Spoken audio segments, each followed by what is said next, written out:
Sumainyo ang Panginoon. At sumaiyo rin. Ang mabuting balita ng Panginoon ayon kay San Mateo. Papuri sa iyo, Panginoon.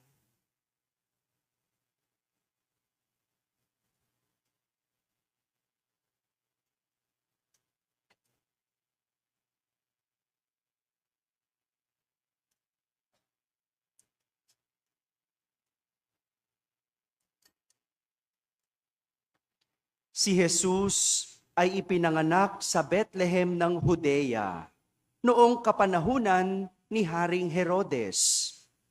Dumating naman sa Jerusalem ang ilang pantas mula sa silangan at nagtanong-tanong doon, nasaan ang ipinanganak na hari ng mga Hudyo?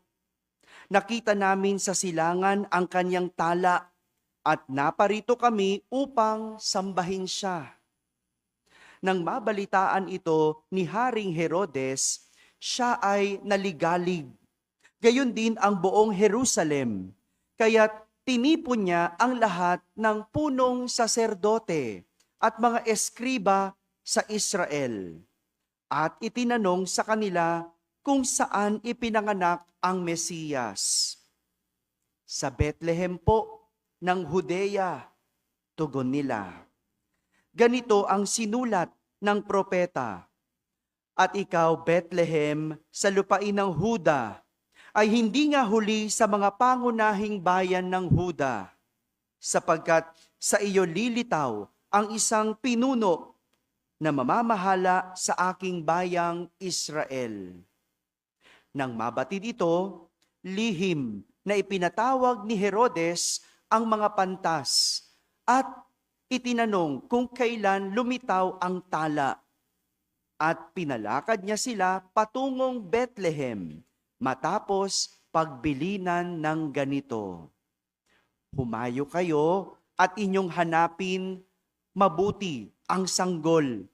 Kapag inyong natagpuan, ibalita agad ninyo sa akin upang ako man ay makasamba sa kanya. At lumakad na nga ang mga pantas. Muli silang pinangunahan ng tala na nakita nila sa silangan hanggang sa sumapit ito sa tapat ng kinaroroonan ng bata. Gayon na lamang ang galak ng mga pantas nang makita ang tala. Pagpasok sa bahay, nakita nila ang bata sa piling ng kanyang inang si Maria. Lumapit sila at nagpatira pa at sinamba ang bata. Binuksan nila ang kanilang mga sisidlan at inihandog sa kanya ang dala nilang ginto, kamanyang at mira.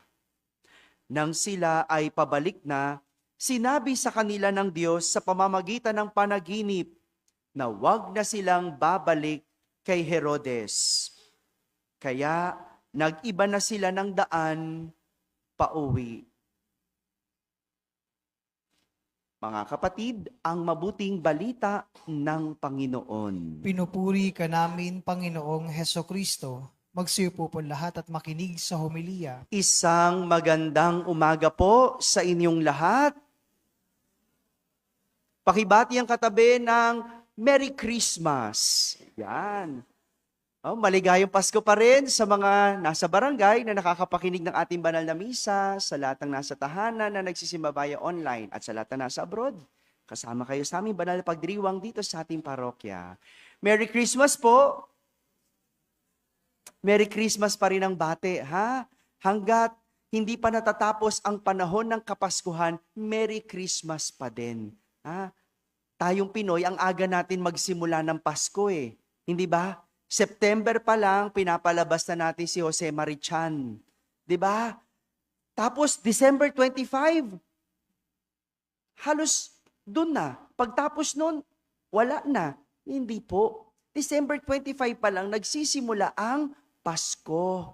Kaya hanggang ngayon, Pasko pa din. Panahon pa rin ng Kapaskuhan. Kaya ang bati natin, Merry Christmas. Alam nyo, kung napansin nyo, pumunta kayo sa mga mall, binago na ang bati. Hindi ba? Napansin nyo ba yon? Anong bati sa mall? Happy Holidays. Kasi hindi naman lahat may Pasko. Hello. 'Di ba? Hindi lahat, no? Syempre, mall sila para i-accommodate ang lahat. Anong bati? Happy holiday. So, holiday nila, 'di ba? Pero sa atin, hindi.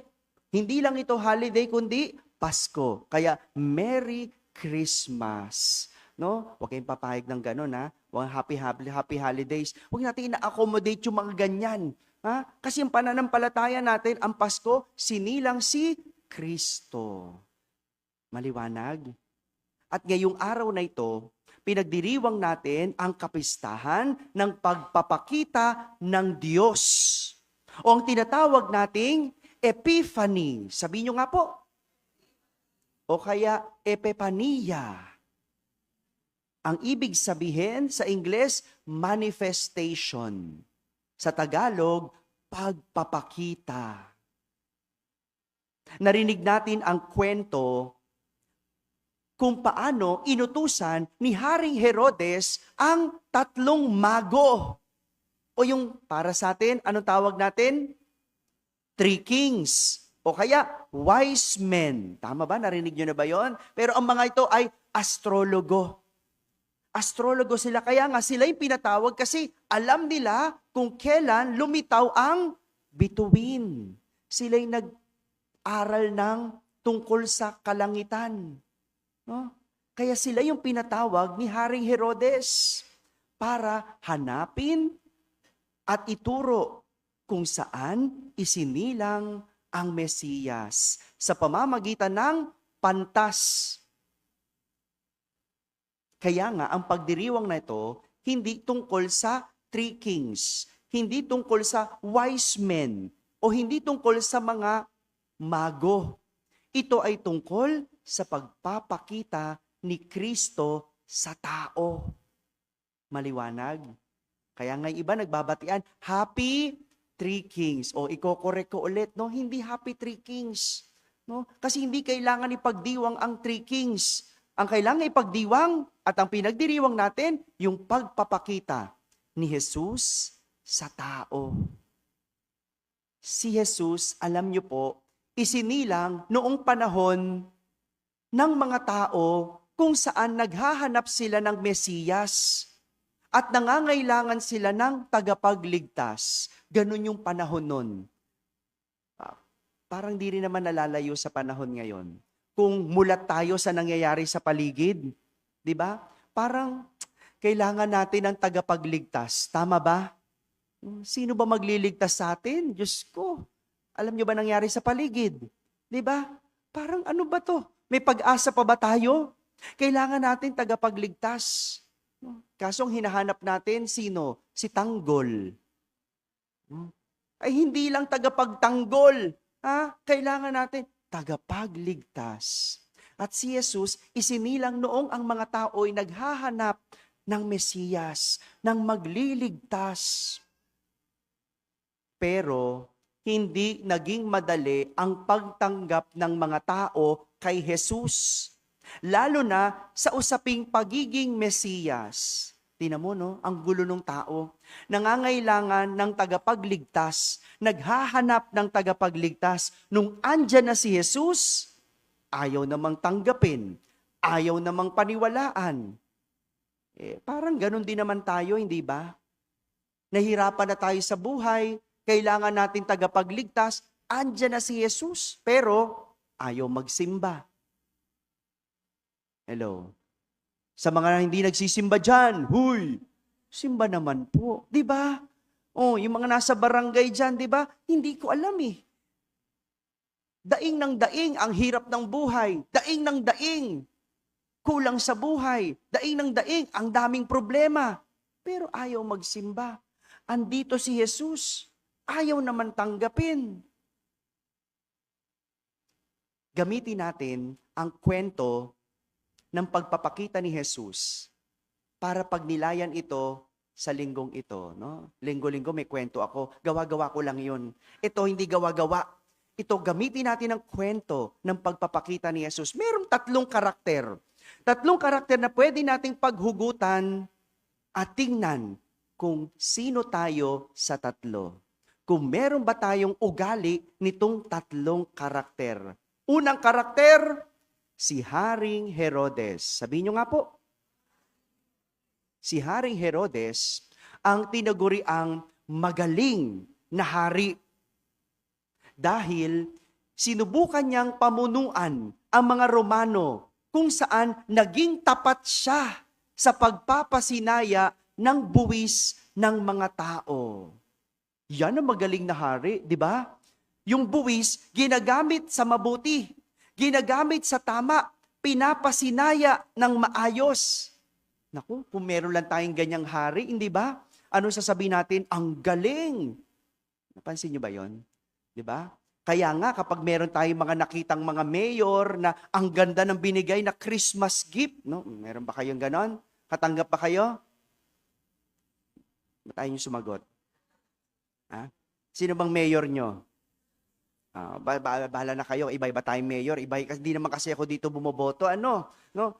'Di ba? Pag nakita ninyo at nararamdaman ninyo yung inyong mga pinuno na nagagamit ng husto ang buwis, ano sabi nyo? Ang galing.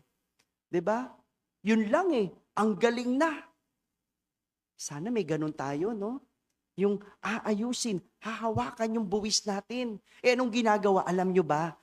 Ito, side ko, ano na lang to, kwento. No? Yung buwis natin, sa halip na nilalagay sa health, no? Sa kalusugan, no? Sa mga ospital, anong nilalagay? Nilalagay sa kaban ng mga, ng mga politiko. Anong gagawin doon? Para kapag meron kang sakit, pupunta ka sa public hospital. Wala kang pambayad, anong gagawin mo? Susulat ka susulat ka doon, no? Kay politiko. At anong gagawin ni politiko? Doon huhugot. Yun ang pambibigay sa'yo. Kaya ano sabi mo? Ang galing naman ni politiko. Binigyan ako ng pambayad. Pero sa totoo, hindi natin kailangan mamalimos sa kanila. Kung nilagay yon mismo sa ospital, kung nilagay yon mismo sa tama, kailangan mo ba manghingi? Pero ba't ginagawa yon? Para sabihin mo, ang galing ko. Ang galing nung nagbigay. Kaya anong gagawin mo? Iboboto mo ulit. Hello? Sino yung mga nanghingi dyan? Diba? Kaya tingnan mo yung budget. Pang-political pa rin. Nahahawakan ba ng tama? Hindi. Yan ang hindi natin alam. Ang alam natin, pag humingi tayo kay politiko, bibigyan tayo. At ang sasabihin natin, ang galing niya. Pero totoo, hindi natin kailangan mamalimos Kung yun, nakalagay doon sa mismong budget ng ospital at wala kang pambayad, wala ka nang dapat pinagmamakaawaan. O saan na tayo napunta? Balik tayo kay Haring Herodes.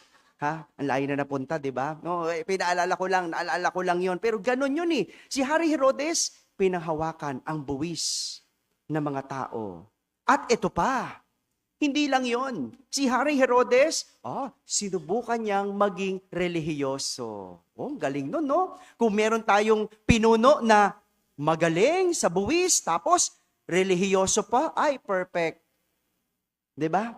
Perfect na sana. Si Haring Herodes, nakilahok sa mga relihiyosong gawain. Simba-simba, nagpatayo ng mga templo. Ang galing. Hindi ba? Pero, ang hindi maganda kay Haring Herodes ay hindi niya matanggap ang Mesiyas na paparating. Hindi niya matanggap si Jesus na isinilang para maging tagapagligtas ng sanlibutan. Sino ba naman makakatanggap sa isang taong higit sa'yo? Di ba? Siya na dapat yung magaling Pero merong sinilang na magiging hari, hindi lang ng Israel, kundi ng sanlibutan. Paano yun? Sino nga ba ang magiging magiliw sa isang taong magaling pa sa'yo? Ayaw. Yan ang di maganda kay Haring Herodes. Bakit? Sakim. Ayaw niyang mapalitan. Ayaw niyang mas may higit sa kanya. Kaya anong balak niya? pinatawag ang mga mago, hanapin ninyo ang bata. At pag nahanap nyo, sabihin nyo sa akin kung nasaan. At anong gagawin ni Haring Herodes? Siyempre, ipapapatay. Di ba? Bakit? Ba siyempre, mas higit si Jesus sa kanya eh. Papalitan siya bilang hari. Ganyan ang taong sakim, hindi ba? Walang ibang magaling, kundi siya lang. Kaya, ganyan ang mga hari. Kung may hari tayong magaling humawak ng buwis, kung may mga hari tayong relihiyoso, pero kung may mga hari tayong may bahid, nakasakiman, ayaw silang mapalitan, hindi pa din magaling. Ikaw ba ay may ugaling Herodes? Nagmamagaling? Mas magaling kaysa sa Diyos? Pangalawang karakter. Pangalawa pa lang. Pangalawang karakter. Ang mga punong saserdote at eskriba. Sabihin nyo nga po. Sila naman yung mga nakakaalam kung saan isinilang ang Mesiyas. Nakakaalam, pero walang pakialam. Magkaiba yon, di ba? Alam nilang ituro eh. Tinuro nila kung paano at saan makikita ang Mesiyas, pero walang pakialam. Dedma. Kumbaga, walang pake. NR, no reaction. Maraming ganyan, no? May mga kaibigan ba kayong ganyan? Yung pag-umpukan, pagkwentuhan, ang galing. No? Ang galing magsalita, ang galing magsabi, ang galing magpayo, pero hindi mo makita sa buhay. Pero walang pake sa kapwa. No? Ang galing mamuna, pero hindi nagbabayad ng buwis. Hello? May ganyan ba tayo? Ugali? Para mga saserdote. May alam, pero walang pakialam. Pangatlong karakter, yan, binilisan ko na ha, malapit na matapos. Ang tatlong mago o ang pantas. Sabihin nyo nga po. Ano yung unang karakter? Haring Herodes. Pangalawa, saserdote at eskriba. Pangatlo, sila yung tinatawag na wise men. Wise men, nakapag-aral. Wise, pero alam nilang gamitin ang kanilang talino. Hindi pumasok sa kanilang ulo ang kanilang galing. Hindi tulad ni Herodes. Sa halip na ginamit ito para hanapin si Kristo. Yun ang kanilang ginawa. Yung talino, ginamit sa paghahanap sa Diyos. Marami sa atin matalino, pero ginagamit saan? Sa kasamaan, sa kalokohan. Pero itong wais na to, ginamit ang talino para hanapin ang Diyos. Sila yung tumingala sa langit nung hinahanap nila ang Diyos. Uso pa ba yon? Yung tumitingala tayo. Pag hindi mo maintindihan, titingala ka. Magdadasal ka, Lord, paunawa mo naman. Uso pa ba yon? Yung tumitingala tayo? Uso pa ba yung tinitingala natin ng Diyos? Itong tatlong pantas na to, sila yung tumanggap kay Jesus at nag-alay kay Jesus ng mga handog. Ganyan ang wais na tao. Alam kung kanino lalapit. Sila yung nung natagpuan si Jesus, nagbago ng landas. Hindi na sila bumalik kay Herodes. Nagbago ng daan. May ugali ka bang ganyan? Yung kapag natagpuan mo ang Diyos, magbabago ka na ng daan. Magbabago ka na ng landas. O baka naman ngayong bagong taon lang yan. Pagdating ng Pebrero, balik sa dating daan. Ayun. Sana wag. Alin sa tatlong karakter na to, ang meron tayong bahid na ugali? Ikaw ba yung si Haring Herodes? Ikaw ba yung katulad ng mga saserdote? O ikaw yung katulad ng mga pantas? Ito po ang kwento ng pagpapakita ng Diyos sa tao. Bawat isa sa atin may ganitong ugali. Bawat isa sa atin relate sa karakter ng kwento. Kayang hamon, maging katulad ng mga pantas. Alam mo yung mga pantas, nag-alay ng regalo. Tama? Ano yung inalay nila? Ginto, kamanyang at mira. Pero ang totoo, nag-alay sila sa Diyos ng regalo, pero sila ang nakatanggap ng higit na regalo. Anong regalo? Diyos sa kanilang buhay. Wala silang Diyos noon. Ang meron sila, ginto. Ano meron sila? Kamanyang, mira. Aanhin mo yon kung wala ka namang Diyos. Pero nung binigay nila yon sa Diyos, ang natanggap nila, Diyos. Ngayong bagong taon, nawa, hanapin natin ang Diyos. Sa bawat desisyon, sa bawat gagawin sa buhay, sa bawat aksyon, hanapin ang Diyos. At pag nahanap mo ang Diyos, magbago ng landas. Pag nagbago ka ng landas, matatagpuan mo ang Diyos sa iyong buhay. At yan ang kwento ng pagpapakita ng Diyos sa tao. Amen. Amen.